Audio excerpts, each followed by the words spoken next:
My name is Crappy Teacher, and the time is now to start blowing up YouTube with my lyrics. That's how I wanna share ideas and start something new for my science students and teachers too.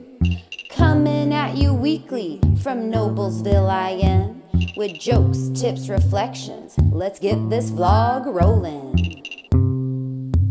Crappy teacher vlog, crappy teacher vlog, crappy teacher vlog, crappy teacher starts now. Hey guys, happy Friday. I'm just leaving school and really hoping nobody sees me walking out with a giant bag of toilet paper.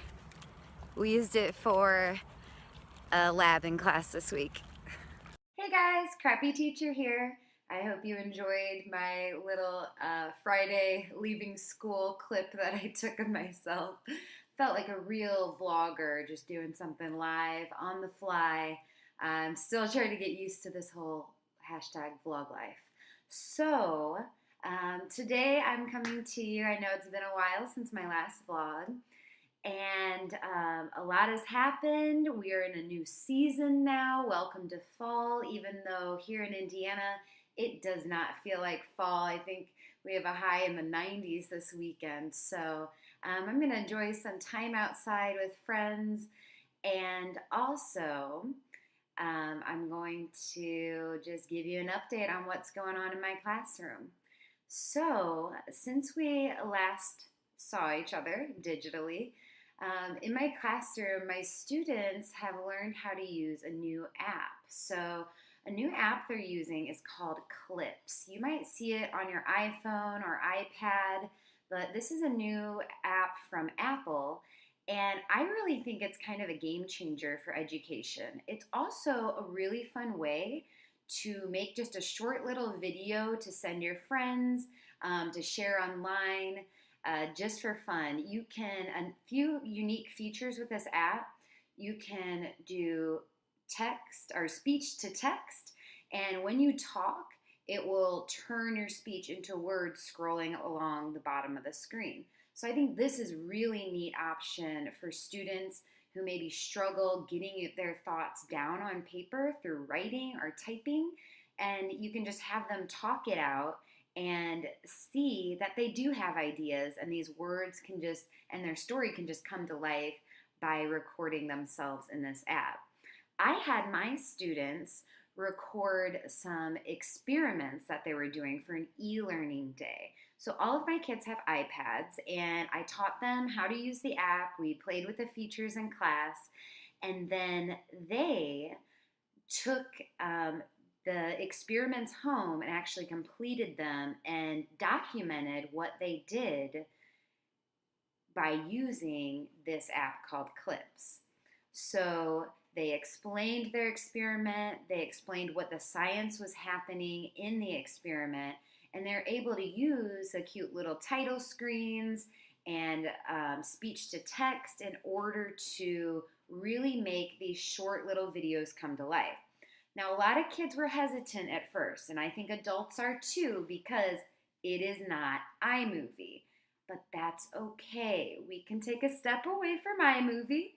Everyone will survive.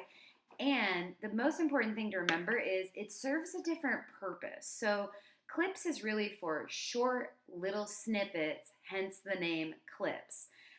It's not for a full-on production. You would still want to use iMovie for that. So I had my kids create videos that were 1 minute and 30 seconds or less documenting their experiments. So if you want to find out more about Clips and how to look at it, you can search online on YouTube, you can go to the Apple website, or you can search for hashtag classroom clips to see tons of examples from Apple teachers, Apple distinguished educators, and just from everybody who's using this amazing new app. But one thing that I did is I tried out app smashing. So app smashing is when you take two apps and you bring them together.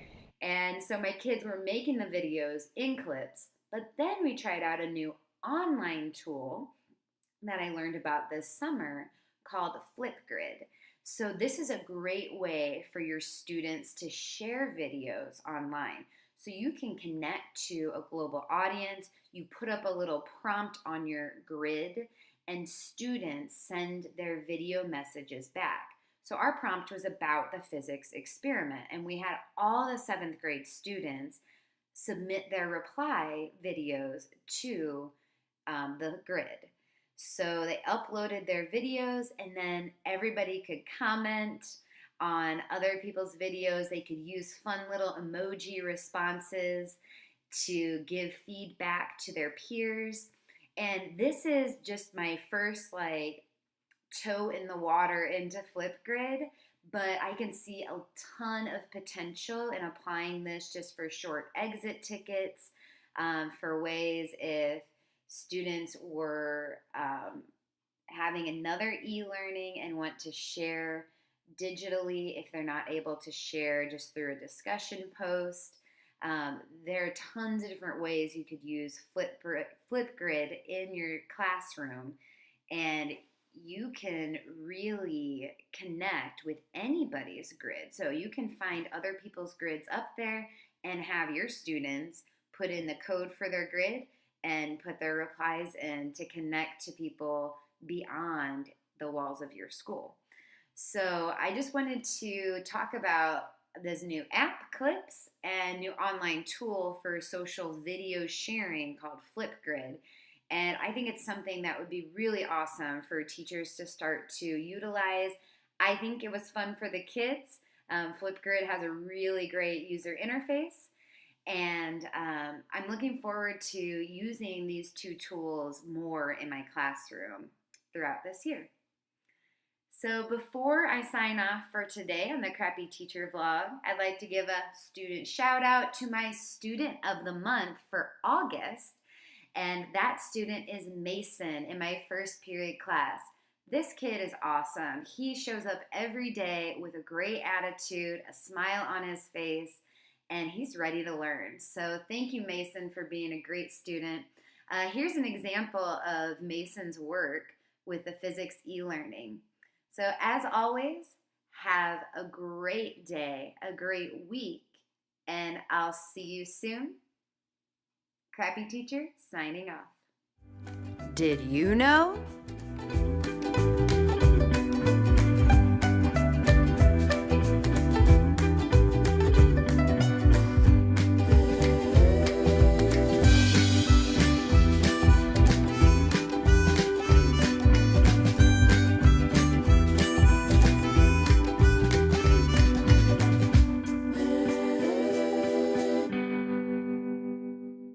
Crappy teacher vlog. Crappy teacher starts now.